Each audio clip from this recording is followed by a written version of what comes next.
Rev up your engines!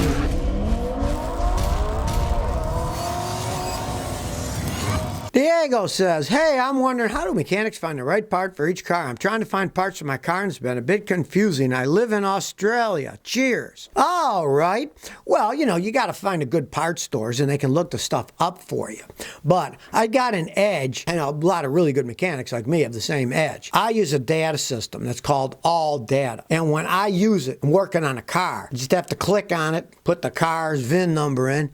Then whatever I want, I can type water pump. Then not only does it come with a water pump and the price, it also has the original parts number on it. You can't go wrong on that. All Data itself is owned by AutoZone, and they have it set up that you can even order the parts through your local order zone right there by pushing on the button. They'll tell you if it's in stock, and if you're like me, you got an account, they'll even deliver it to you. So you can't go wrong with something like that, getting the original part number. You really can't beat it. It's based on a VIN number and their whole data system. But most auto parts stores are perfectly fine. You go there, they got a data system too. Of course, if you go to AutoZone, they own All Data, and their basis of their system is all data, so you're going to get the same information I'm getting.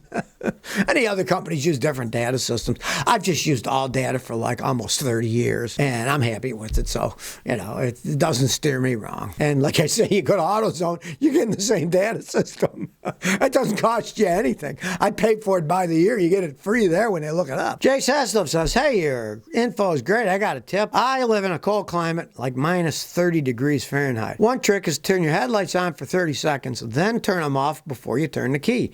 The battery gets a chance to wake up before it gets a starter load. I've tried to do this, and my batteries always last longer than they're rated for. Well, that's a good, interesting tip. If you have a good battery. Now, let's say you got a really old battery. Don't do that, because you're going to turn the headlight out. It's going to drain whatever's left, and it'll never start the car. But let's say you got a brand new battery. Yes, that is good, because you turn it on, power draining through the battery. It tends to warm things up, and then it could start up. You have a very good point there. But like I say, if you got an old worn-out battery, don't do that. You might only have enough left to start the car. You turn the headlights on for 30 seconds, and it won't start. So don't try it with an old worn-out battery. But with a new one, yes, that's a very good tip. Just remember how old your battery is before you try it.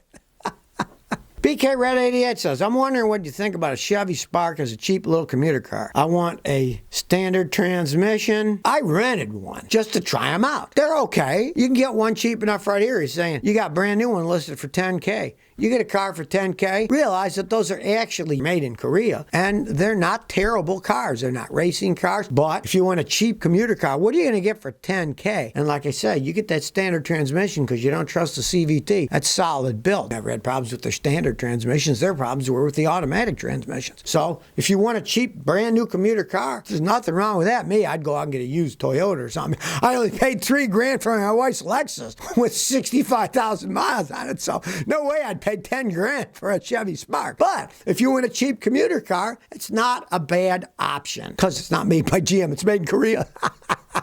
Roy Hines says, I got 2010 Honda Pilot. Do I need to change the transmission oil? I've never changed it on my 2010 with 125,000 miles. There's no problem. I just want to make sure whether it needs replacing or not. All right, if that was like a GM or a Dodge or something, I'd say, no, leave it alone. It might have problems. But it's a Honda. They're well made. Definitely change the fluid. Do it. Get the Honda fluid, get the fluid it came with, and put it in. Those are well-made transmissions, but anything is going to get dirty and stuff wears out, anti-corrosion stuff wears out over time. Just change it. Just drain it and refill it. Don't flush it. Don't flush it. That could cause problems. But drain and fill.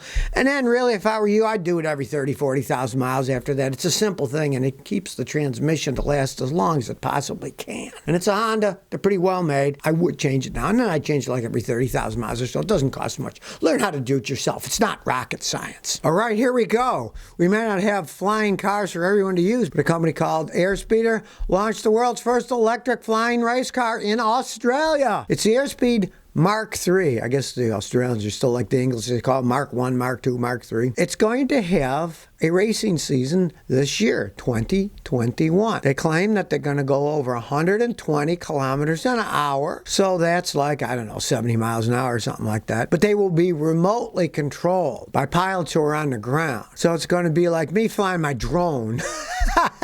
Because, hey, my drone can go like 40-something miles an hour. It's pretty fast. It's not that big, though. Now, the company Airspeeder, they want to have actual guys drive them and race them by 2022. But 2021, they're producing 10 of these things. They're going to be identical so people can race them. People that are involved in this, not small time. McLaren, Boeing, Jaguar, Land Rover, Rolls-Royce, and Brabham are all involved in the production of these racing flying cars. Now, they're electric. So basically, they're gigantic drones. And they say this isn't just for toys. They want to plan these things for like emergency medical transport. Good idea, because they're vertical takeoff and landing, just like a drone. So they can go anywhere, drop people off. It's not a bad idea to start trying something like this out. So yes, they are working on a flying car in Australia. They're going to race them around. And hey, good on you down there in Australia, because try them out in racing, get the bugs out of them, then give them to everybody else. That's how cars always were in the early 1900s. They raced them around Indianapolis and different places to perfect the technology and then put them into regular cars. Maybe we'll have flying cars. Maybe it'll only be for ambulances and stuff. You don't want everybody flying around. They'll be smashing into each other. But if pros are driving them, what the heck? Well, you know, there's going to be a war between Ram and Ford F-150s. Well, now there's a video out there, and it claims that a stock 2021 Ford Raptor F-150 made 8 jumps over a giant ramp and then drove away. If you remember that video that guy had of the Ram that did the one giant leap and then everything's bent and broken? Well, they said the only thing on the Ford, the airbags all went off, but the vehicle was relatively unscathed. Now, the video was up, but they took it down. It was done during the shoot of a Ford advertisement, and they claimed that it went over this ramp 8 times and survived without coming apart like the Ram did. Well, that wouldn't surprise me. They're better built than the Rams. There's no arguing that. But you also have to consider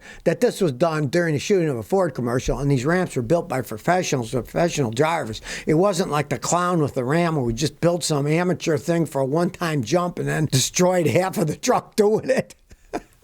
I mean, the guy with the Ram, he didn't even secure the tires in the back, and they flew up and went through and broke stuff. So a little bit difference. Professional drivers and Ford Engineering designed the ramp with some clown who built his own and drove it and then smashed the truck up. So the war is on. Maybe they're going to do even bigger jumps. Maybe they'll try to Evel Knievel and try to go over the Grand Canyon. Although I kind of doubt that, unless they put rockets in the back of the truck beds. But who knows? In these strange times we live in, anything's possible. Happy Eli says, hey, from Northwest Indiana. I love your vids. In 2018, my husband and I got a 2014 Chevy Cruze with automatic transmission with 52,000 miles. Now it's over 100. So we do a lot of highway driving. We do oil changes, brakes. We don't have any real problems. How can we get another 100,000 miles out of it? Keep doing what you're doing. Because there's one thing you have to understand. You have put, almost 100,000 miles, 98,000 miles on it since you bought it, just with oil changes and stuff. But like you say, you're doing highway driving for commuting. If you live, unlike where I used to live in Houston, where the highway was jammed up worse than the city streets, if you live where the highways are wide open, and I'm assuming in Indiana they're pretty wide open. Last time I was there, they were pretty wide open. Highway driving is equivalent to 10% city driving. So if you drove 100,000 miles going 60 miles an hour, that's equivalent to 10,000 miles of stop and go city driving. And that's why your Cruze is still running. I guarantee you, if that was city stop and go traffic, it'd be in a junkyard by now. Transmission be worn out, engine be worn out, but keep what you're doing and it might last a really long time because you're not putting much strain on it doing all that highway driving every day. Greenbox 64 says, I was looking at a 95 Celica with 169,000. Power steering rack and pinion need replacing. Seller says he has a rebuilt one he's willing to give me with a car. When I replace it, is it okay to use a rebuilt one or should I get a brand new one? Well, brand new always works better. But what the heck? If he's got a rebuilt one there, why not put it on and see how long it lasts? Sometimes they're rebuilt really well, sometimes they aren't. You never know. But when it comes to the pumps themselves, just buy a new one. It used to be you're kind of stuck between a rock and a hard place because the new pumps at Toyota would be like $500 and the rebuilt ones are like 60 or 70. But the rebuilt ones are garbage. But today, you don't get rebuilt ones. You can get brand new ones that, yes, they're made overseas, but they can work perfectly fine. You get them for $100 or so. So you can get new ones. It used to be you were paying 60, 70 for a rebuilt that was generally garbage. But today, if you can get a new one for around $100, go ahead and go that route. But you got the rack, what the heck? Put it on. If it comes with the car and it looks like it really is new, if he says he's got one that's rebuilt, look at it. Are the boots all new rubbers that all painted and shiny? Or is it something from a junkyard where you can tell it's all just rusted and that's a line of baloney? Then I say don't even try it. Then get a new one instead. So if you never want to miss another one of my new car repair videos, remember to ring that bell.